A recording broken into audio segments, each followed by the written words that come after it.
Coach, thank you for joining us on the call today. If you would take a minute to tie up the game against Penn State, could you tell us your plans for the open week as you get ready for the game against Cincinnati, please?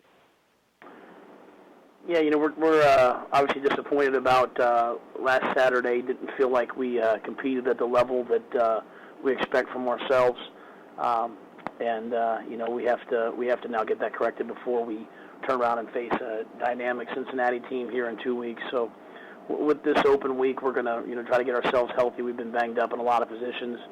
Continue to develop the young guys. We have a good number of young players redshirting right now that we're excited about, and turn our attention to the Bearcats as we get ready to play them next Saturday. So,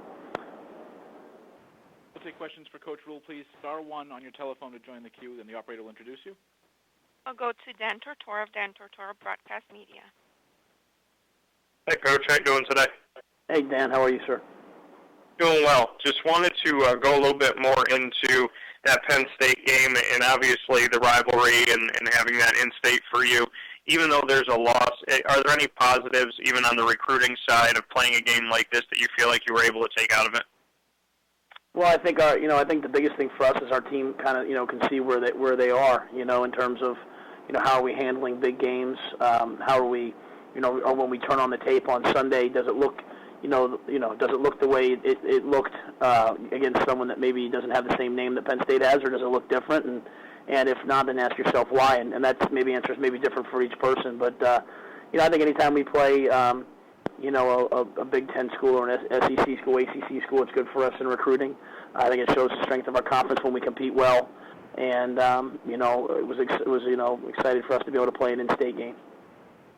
And then as far as this open week for you, what are some of those things? I mean, I know obviously getting healthy is going to be part of it, but outside of that, some of those key areas that you saw maybe in the Penn State game or overall this season, I know you've been trying to change to the positive for Temple. You've been trying to grow the program. What are some of those key areas that you take into this bye week and say, okay, we haven't done this right, I really need to focus on these steps? What are some of those steps right now?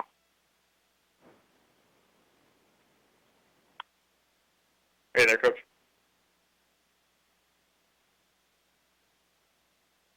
We play December 6th at Tulane. That's really the first, kind of week of recruiting. So our coaches are going to hit the road and get out there and evaluate. And, as we move the program forward, we're always going to try to develop our players, develop our program. But we also have to continue to sign outstanding, student athletes to come in and really move us forward. So, I think you see on offense a team that, while PJ's not playing to the level we want him to, there's not really anybody making a play for him. You don't really see anybody jumping up and catching a ball for him and making an explosive play. And so, we're trying to push our guys and develop our guys that we have right now to do that, but we also have to go recruit that as well. And so this week will be there's a significant focus on recruiting as we head into December. And then as far as when you say that PJ, because I was only able to catch some of it, you said PJ, even though he's not playing at the level you want him to, there's not a lot of guys that are going out and making the big play for him. What do you think that's coming from? Is it just the talent? Is it the effort? What do you kind of take away from that? I would hate to just put it as one thing. I just think it's a overall combination of everything. We have the first third and 8, in the first drive.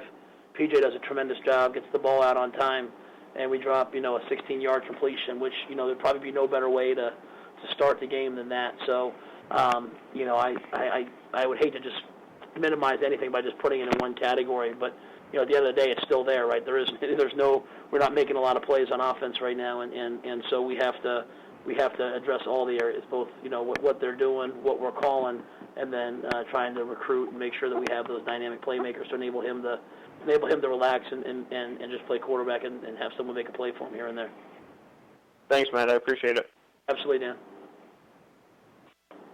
We'll go next to John DeCarlo of OwlScoop.com. Hey, Matt. How you doing? Hey, what's going on, bro?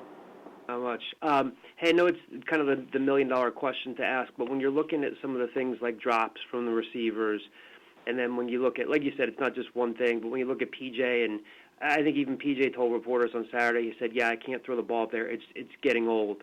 When it's something as clear as like the coach is saying to PJ, you can't just carelessly throw balls up there, and then you're talking to receivers and saying, hey, the ball's there in your hands, you got to catch it.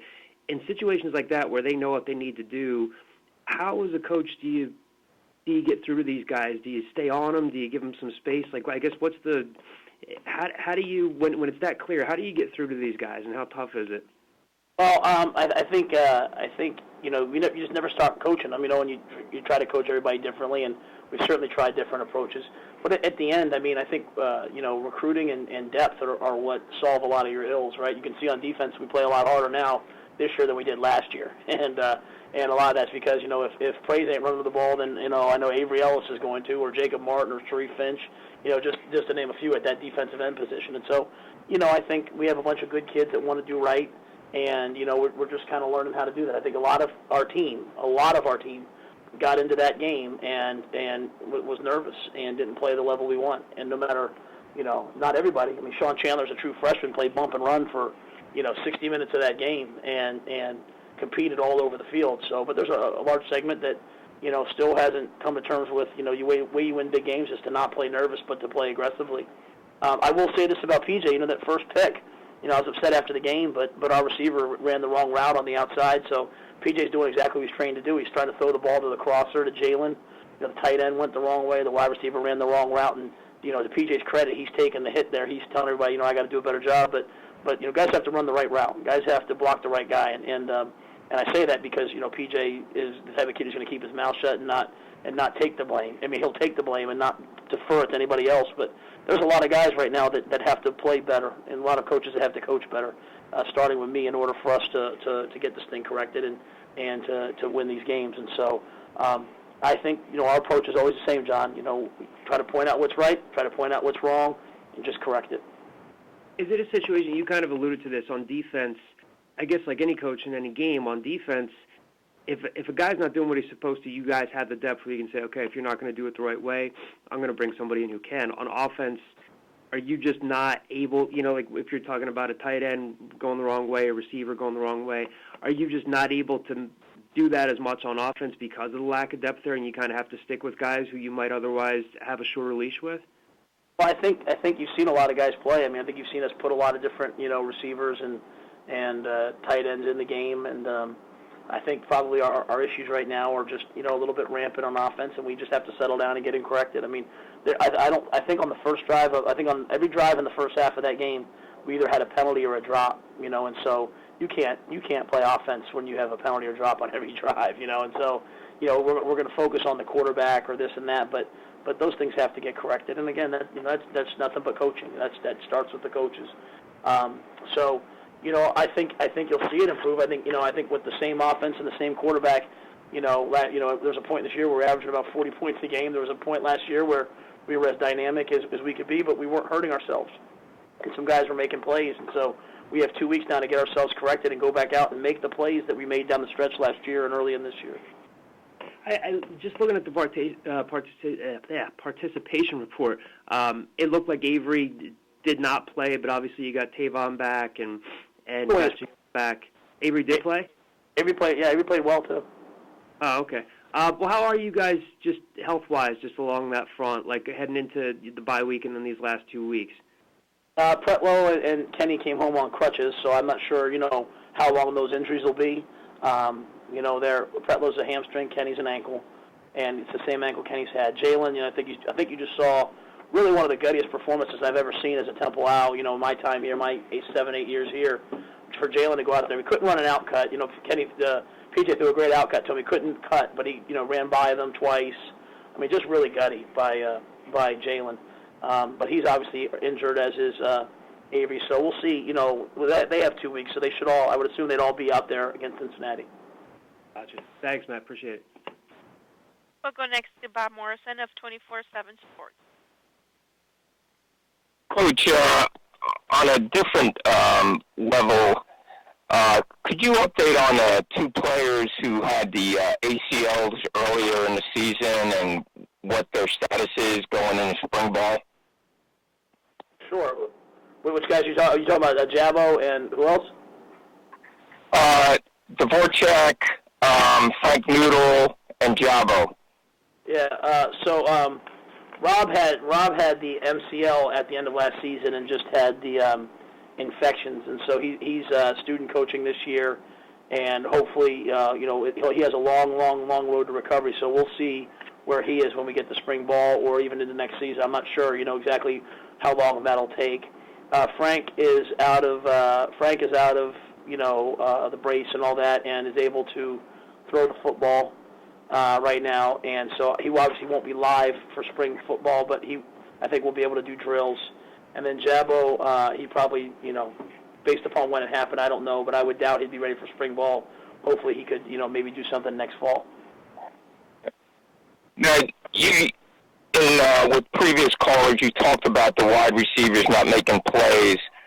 I'm just throwing out a hypothetical. I mean, PJ's top receiver from last year is no longer with the team.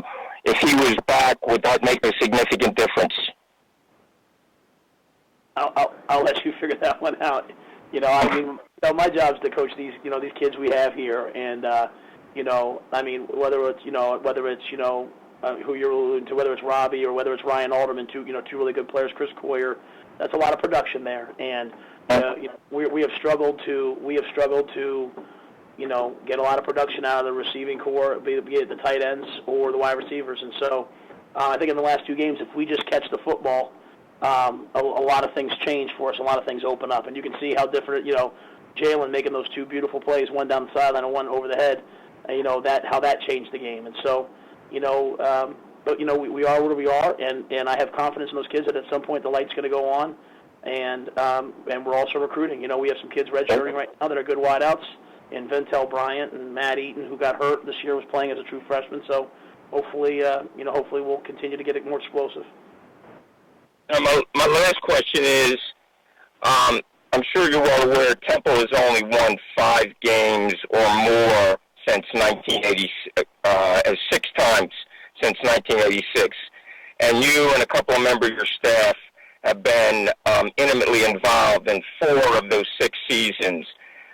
You've made major strides in your special teams and your defense. Should the fans have an expectation that the strides that you've made this year versus last year will continue on the offensive side of the ball? Yeah, they need to. As I said to our team, it wasn't so long ago here, Bob, that, we had 528 yards of offense against SMU, but we gave up 750.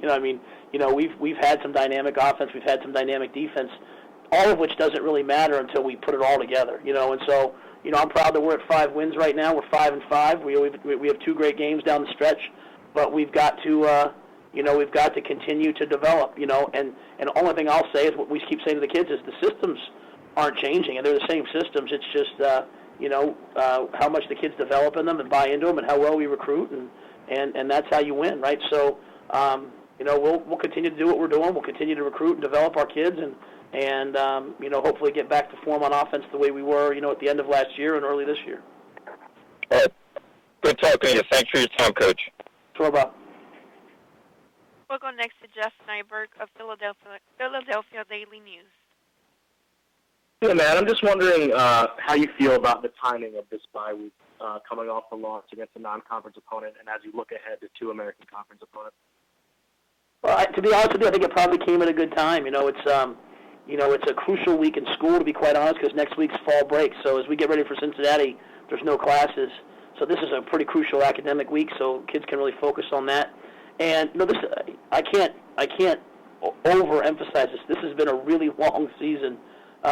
We've played 10 games. We played 10 games really in 12 or 13 weeks now. So, we're really a beat-up team. When you have seniors, Jeff, and they're really older guys, they can handle a little bit better, but we're a beat-up team right now. So I think these 2 weeks, hopefully we can get ourselves together, handle our schoolwork, and really focus on these last 2 games and making sure, all the lessons, all the hard lessons and the good lessons we've learned so far, we put into practice.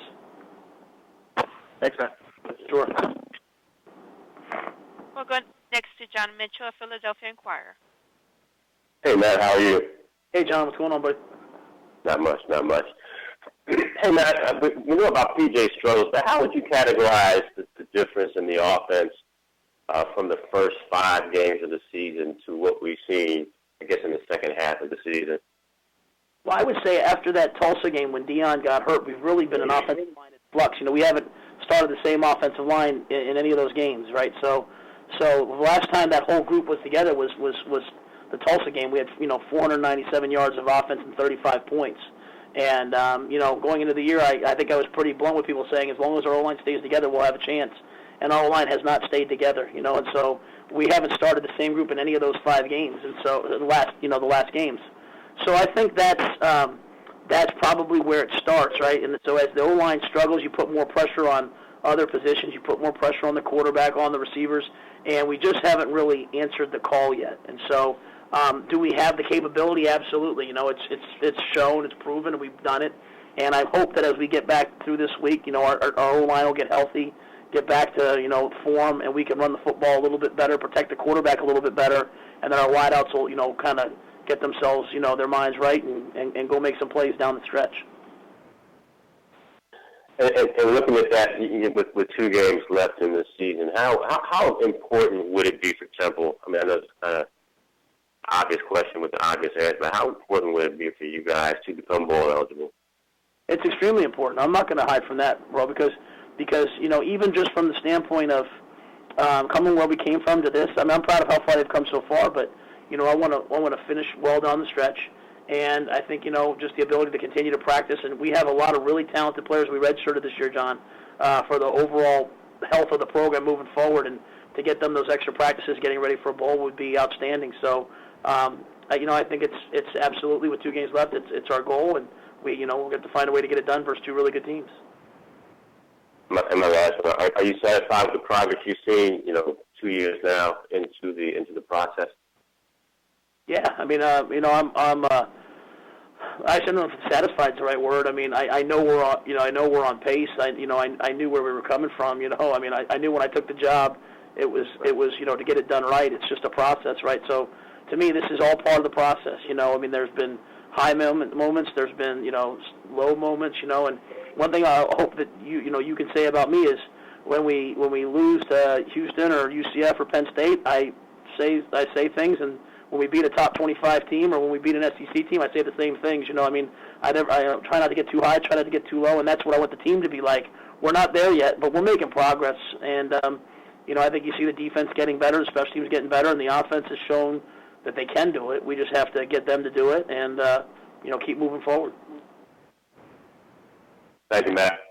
Sure, thanks, John. Coach, thank you for your time this week. We look forward to talking to you again next Monday. Sounds great.